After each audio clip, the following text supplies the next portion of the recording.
Good afternoon, everyone. Everyone. We never talk together, and we thought how we do it. But before everything, we say we will do it. Why? We never do it. So let's do it this time, the first time. So it will be not that I will talk and then Saul will talk. We will try to do it together. I am Israeli, so it's complicated. You need to push yourself. And I will talk with my gibberish, and Saul will talk with his English. And we will see if it's work together.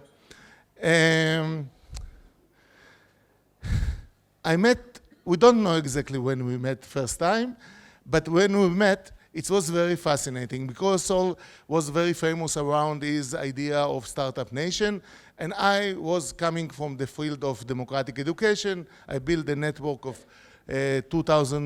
more than 2,000 schools, and then in more than 60 countries that call democratic schools. And when I read the book of Saul, it was very clear that everything that you see innovation in Israel, it's because the youth movement, it's because the Mechinot, the gap year, the army, the year after the army, but school was not exist there. And that was the beginning of the discussion between us. We begin to think what we need to do that school in Israel will build something that represent the atmosphere of Israel, and not we adapt something that not connect to nothing. And that's what we will show you now shortly. And the major idea was, I think this is the major, and then it's come all the other thing, was to connect youth movement that I think that we create in Israel youth movement very unique. When we go all over the world, it's totally different between Tzofim in Israel and Tzofim in Scouts in the world. And when you go in youth movement in the United States, it's totally different than youth movement in Israel.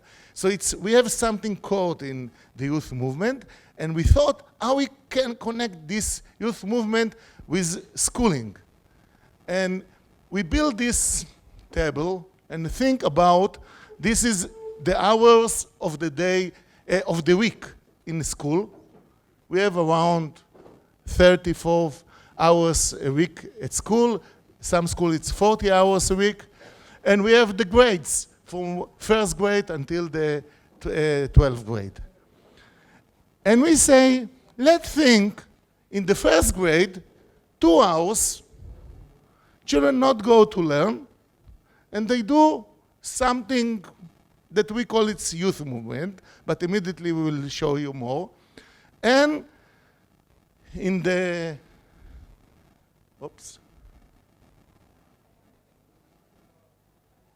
and this is the middle school. It will be 4 hours and until 6 hours. And in the high school, we will have 6 hours every day. And in the, how we call it this, in the gap year, in the Shnat Shirut, they will stay at school. So we will have a very strong people here, young movement, people that begin to run the school. And all these people here, this hour, will run the school. What it means running the school? It means that we can build in this area groups that they will be the teacher of the guide of these groups, and these groups can do everything. They can learn what they want. They can do things that they want, and the major inspiration take us the idea of the youth movement in Israel, that if you go in the forest in the camp in the summer, you can find some thousand children with very few adults And when we say adults, it's 22, 3, 4, and some mothers in the kitchen, yeah? And that's very important. Yeah. No, if you have a scouts with father in the kitchen, it will be very strong. But what they are doing is teaching one another. They are mentoring one another. And, oops. And this is a picture from democratic school. When children run the school by making decision and decide what they want to do together and how they run the school and how it will be the lessons and how it will be the garden. And if we want to build a new house, we make decision together. And in this point, Saul, you need to get inside. So, yeah, just more about this youth movement time.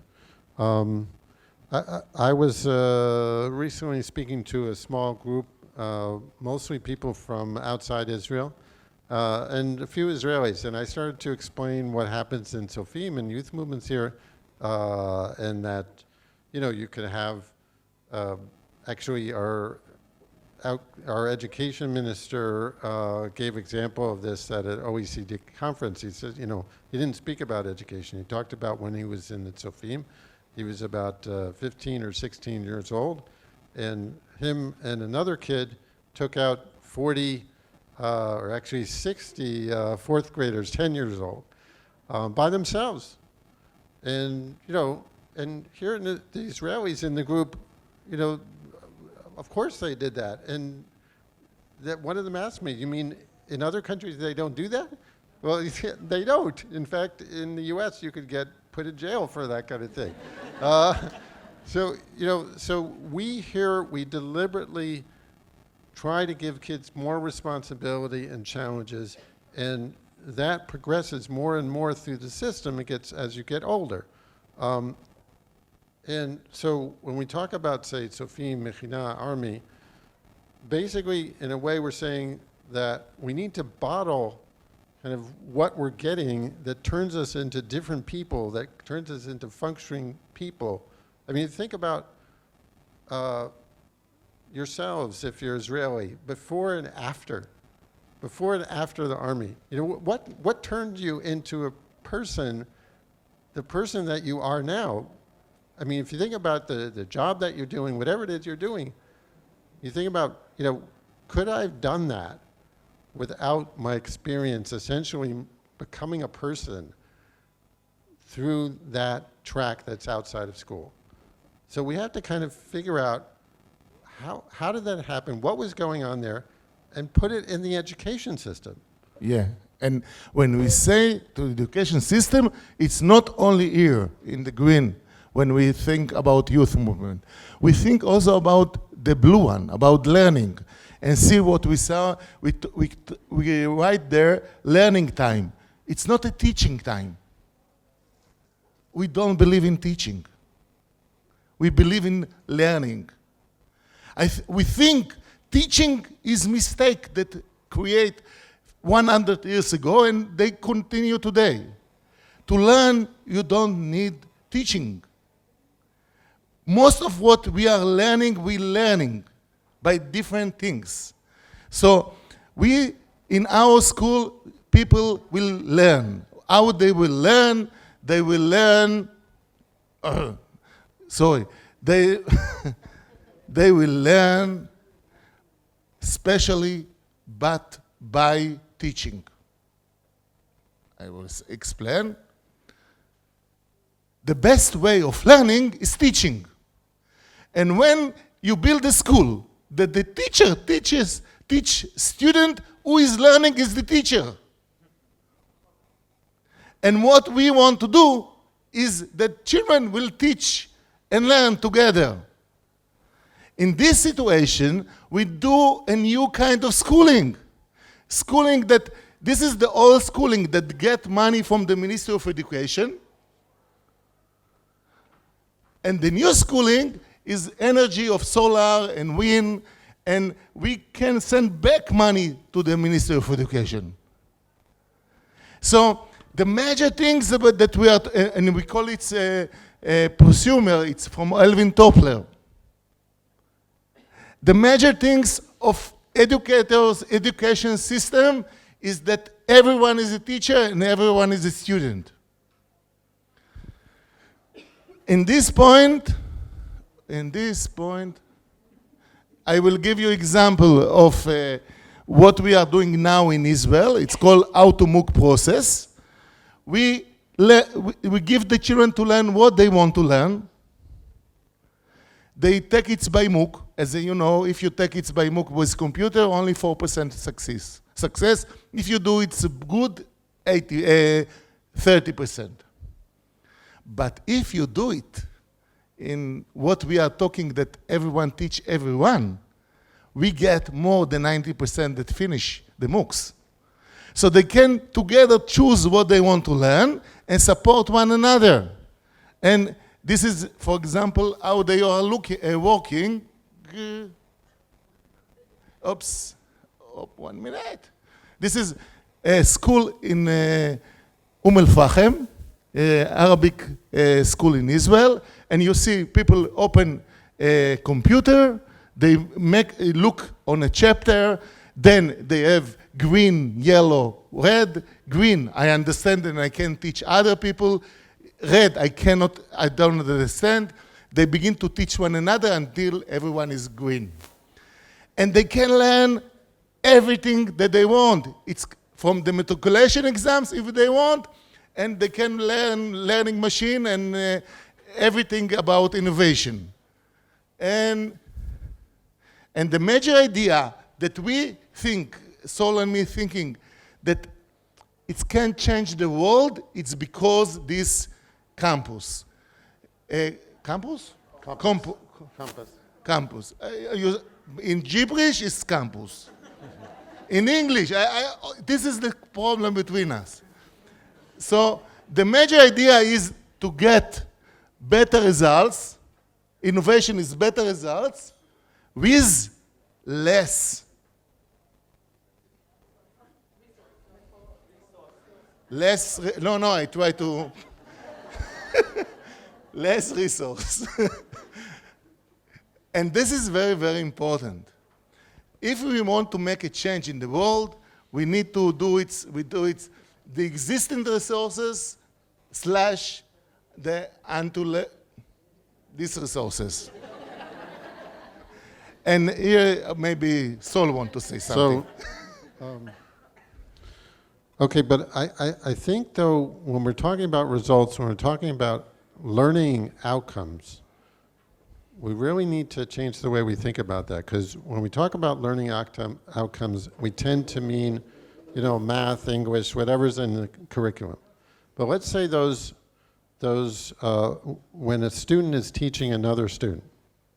I showed a slide on that in my talk about an example in India, but it could be from youth movements.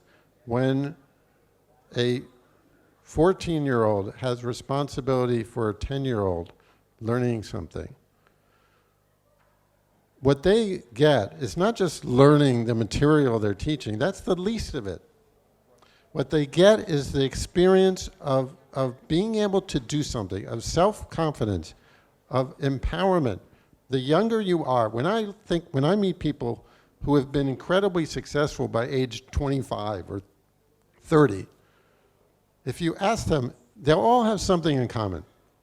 And that is when they were younger than you usually are, they had responsibility, they built something, they created something when they were 16, 18, whatever. And because they had experience with that so early, they could start growing themselves. And they had a head start on life. So we need to give kids that. And we could do it. The teaching and the running the school and all that stuff is not a means to what we call learning outcomes today. I just actually now in the hall thought of this. I need to make a slide of this. It's not about learning outcomes, it's about human outcomes. Because I can't change the meaning of the word learning. It's so ingrained in ourselves that it's just what's in the curriculum. So let's call it human outcomes that make us a different kind of person, a more functioning person, a better person, a more responsible person. And we can only do that by giving kids challenges and responsibility. And it so happens that those challenges and that responsibility can be within the school. Yeah. So in this one thing we do in the learning time, but here, what we do in this half of the time in our school is mission-based learning. And what is the idea of mission-based learning? In Hebrew, it's easy, tikkun olam. In English, it's Fixing the world. it's to do something to make the world better. And the major things that we are doing in this area is, for example, we can work with the goal of the UN how to make the world better until in 2030. We can work with the design of change that make project how to make your area better. So, but the major things, the major thing that we plan to do in our school is one is learning the traditional curriculum, but by every student is a teacher and a student. The other thing is mission-based learning, and running the school, that all the student is part of running the school. And that's what we think will make the school much cheaper. We don't need all this money that exists today at school. It's so expensive, these schools. This is the reason, because if you want to keep this model, you all the time have no money. You need more money. But if you make it like what we are talking like 50% of the money that existed in the school. And to do it's much more better. Much, no. and do it more sustainable, more something that we can take to different places in the world that don't have the money. And when we're talking about the power that exists in the student, I think that Gerta from Sweden, you know Gerta, yeah? We hope that this year she will get the Nobel Prize, and she, but only 16 years old, and she is autistic, and she began a movement that today is the biggest movement in the world of students, that now students from all over the world be part of this movement of take care about the global issues and environment, and this is now all over the world coming in this situation. So what we really believe that this new model of school we begin to do it now in 2 schools in Israel this year. Next year we begin to do it, and we hope that it will be very successful. So I have a question. Yeah, why don't we start with, yeah. Yeah. You are talking about the democratic school? I don't talk, I talk. Now I talk about the Israeli new model. So, yeah. Yeah, I'm part of the... What you are suggesting, is it fitting fitting? for people who comes from a very poor and hard working and not enough earning people, and I can't see it. Please, תשכנע אותי. Yeah. Okay, actually, I was about to say something exactly about that. Okay. So there are amazing schools around the world. You know, we know them. You know, all kinds of sort of experimental schools. They're called alternative schools. They tend to be twice as expensive as a normal school, and so those models will not go mainstream. And the real challenge with revolutionizing education is not to create one school or 100 or 1,000.